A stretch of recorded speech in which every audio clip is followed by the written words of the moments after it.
उस्मा साहिबा, आपसे गुफ्तगू का आगाज़ करते हैं।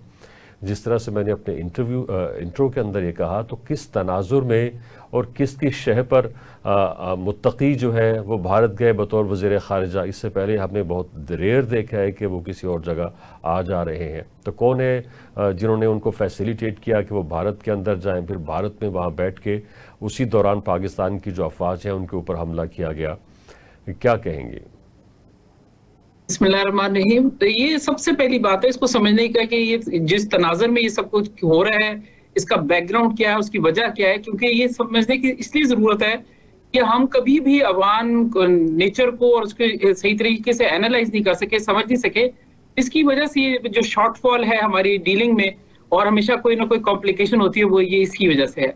देखिए, अगर हम आप पुरानी हिस्ट्री देखें, लंबी हिस्ट्री है, अगर आप कहें कि पाकिस्तान बनने से लेके आज तक का टाइम, जिसमें बारहा अवानों ने हमारे साथ बड़े धोखे किए, ज्यादतियां की, जिसमें कि अगर आप प्रीवियस टाइम में देखें तो इवन पहले दिन पाकिस्तान बना तो वाहिद बोर्ड जो यूएन में हमारे खिलाफ डला कि उनके नहीं मिलनी चाहिए नेशनल यूएन की मेंबरशिप, वो अफगानिस्तान की तरफ से आया।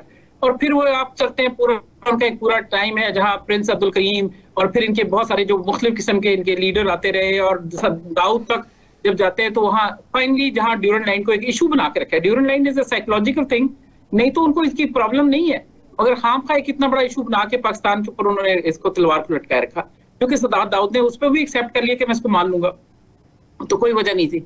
असल बात यह है कि हमने जिस वक्त अपने हालात को डील करते हुए जनरल ज़िया-उल हक के जमाने में एक बकायदा ये इतनी नेगेटिव किस्म की अफगानिस्तान के अंदर हमारे खिलाफ पश्तूनिस्तान तहरीकें चलती रही, प्रोपेगेंडा मुहिम चलती रही, बॉर्डर पे खंबे लगा के उनके ऊपर स्पीकर लगा के हमारे खिलाफ मुतवातर किया जाता था। फिर वो फकीर एपी साहब के जरिए जो पूरी दहशतगर्दी करवाई गई, और जितने भी कबायली अमायदीन थे जिनको जो कि हमें वोट हमारे हक में, पाकिस्तान के हक में वोट डालते थे, उनको मरवा दिया गया। बहुत कुछ हुआ, हिस्ट्री भरी हुई है। मगर एक क्रेडिट जाता है कि जनरल ज़िया-उल हक ने अपनी समझदारी से उन चीजों से पूरे हालात को बिल्कुल तब्दील कर दिया था, और एक ऐसे मामले में इनको बिल्कुल हमने भाईचारे के साथ मोहब्बत से काबू कर लिया था कि जिसकी वजह से वो एक हमारा एक बहुत शॉर्ट पीरियड का ताल्लुक जो अच्छा हो गया। मगर जब दोबारा हमने हुकूमत बनी, फिर मुल्ला उमर की हुकूमत बन गई तालिबान के साथ, उसके बाद जो हमने उनके साथ ज्यादती की है ना, असल में वो हमने अपने किए किराए पे पानी फेरा है।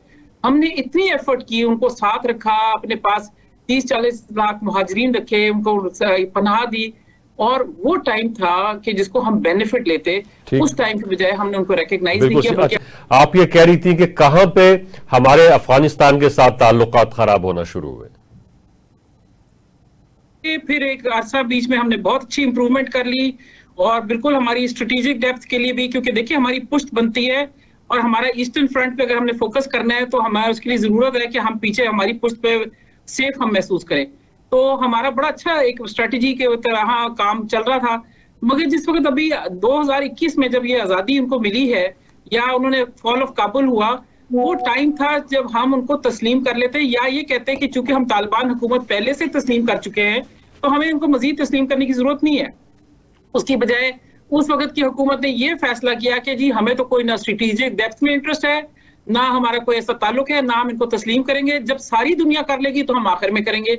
अब आप बताइए कि हम हमारे नेबर में वो हैं, हमारे रीजनल मतलब नेबर हैं, हर तरह से हमारा उनसे ताल्लुक है, हमारी वो पुष्ट बनती है, और हमने उनके साथ इतना बड़ा धोखा किया, मैं तो ये कहूंगी कि उनको उस वक्त तस्लीम नहीं किया, और उनको हमने एक 70,000 के एक टोटल तालिबान की पूरी जो फोर्स है वो इतनी थी, हमने उनको वहां लोगों के सामने शर्मिंदा करा दिया।